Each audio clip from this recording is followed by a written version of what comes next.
السلام علیکم۔ تو ناظرین اور بچوں، آج ہم ملمہ کے اہم تنقیدی نکات کا جائزہ لیں گے۔ اہم تنقیدی نکات سے پہلے ہم ملمہ کے بارے میں کچھ بات چیت کر لیتے ہیں۔ ملمہ حاجہ مسعود کے بہترین سماجی اور نفسیاتی افسانوں میں شمار کیا جاتا ہے۔ اس افسانے میں مصنفہ نے معاشرے کی ظاہری چمک و دھمک، منافقت، طبقاتی تضاد، رشتوں کی مصنوعیت، عورت کی محرومی جیسے مسائل کو نہایت فنی انداز میں پیش کیا ہے۔ ملوہ خود اس حقیقت کی علامت ہے کہ معاشرے میں اکثر حقیقت میں قیمتی نہیں ہوتی، اکثر چیزیں حقیقت میں قیمتی نہیں ہوتی، صرف اوپر سے چمکدار دکھائی دیتی ہیں۔ اب آئیے دیکھتے ہیں سب سے پہلے اس کا اہم تنقیدی پہلو کیا ہے، اور اہم تنقیدی پہلو ہے ظاہر داری ہے۔ حاجہ مسرور یہ واضح کرتی ہیں کہ اصل شخصیت چھپا کر ایک مصنوعی شخصیت اختیار کر لیتے ہیں لوگ۔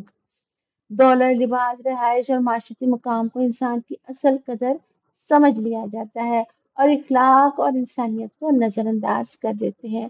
اسی لیے مصنفہ یہ پیغام دیتی ہیں کہ ظاہری چمک ہمیشہ حقیقت کی نمائندہ نہیں ہوتی۔ اس لیے افسانے کا عنوان ملمہ انتہائی بامعنی ہے۔ عنوان کی علامتی اہمیت۔ لفظ ملمہ اس دھات کو کہتے ہیں جس میں سونے یا چاندی کی تہ چڑھا دی جائے تاکہ وہ اصل قیمتی دھات معلوم ہو۔ یہ عنوان پورے افسانے کی علامت ہے، اور یہ علامت ہے مصنوعی رشتوں کی، جھوٹی محبت کی، دکھاوے کی، طبقاتی غرور کی، منافقت کی۔ مصنفہ نے صرف ایک لفظ کے لیے پورے معاشرے کی تصویر کھینچ دی ہے۔ طبقاتی نظام پر تنقید، یہ تیسرا اہم تنقیدی پہلو ہے۔ افسانے میں امیر اور غریب طبقے کے درمیان فرق نمایاں کیا گیا ہے۔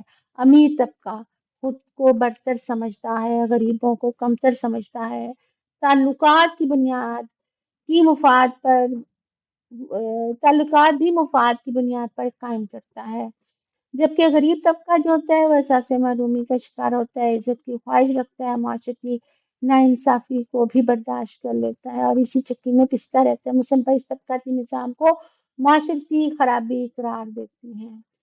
عورت کی محرومی۔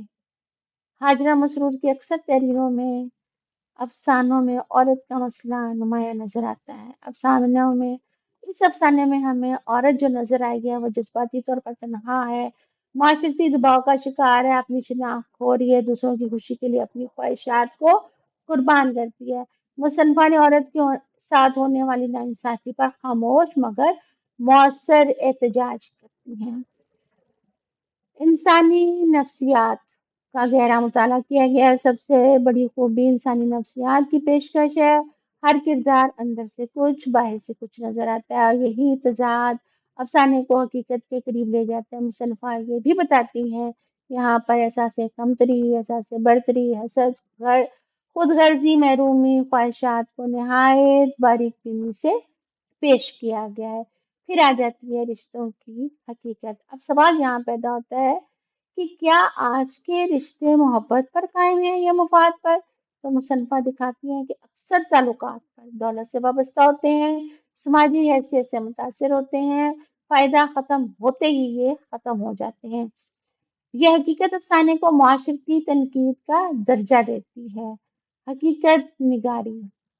حاجرہ مسرور نہایت حقیقت پسند افسانہ نگار ہیں، اسی لیے انہوں نے مصنوعی واقعات تخلیق نہیں کیے بلکہ روزمرہ زندگی کے مسائل کو بیان کیا ہے، متوسط طبقے کی زندگی دکھائی ہے، معاشرے کی اصل تصویر پیش کی ہے۔ اس لیے قاری یہ محسوس کرتا ہے کہ یہ کہانی اسی کے معاشرے کی کہانی ہے۔ علامت نگاری۔ افسانہ علامتی انداز رکھتا ہے، سب سے بڑی علامت خود ملمہ ہے۔ اس کے علاوہ ظاہری چمک جو ہے معاشرتی دکھاوے کو ظاہر کرتی ہے، اصل دار حقیقی انسانیت ہے۔ ملمہ اتر جاتا ہے، حقیقت آشکارا ہونا کو ظاہر کرتا ہے، اور یہ ہیں علامتیں افسانے کے فنی حسن میں اضافہ کرتی ہیں۔ تو یہ بچوں تھے چند اہم تنقیدی نکات۔ اجازت دیجیے، اللہ حافظ۔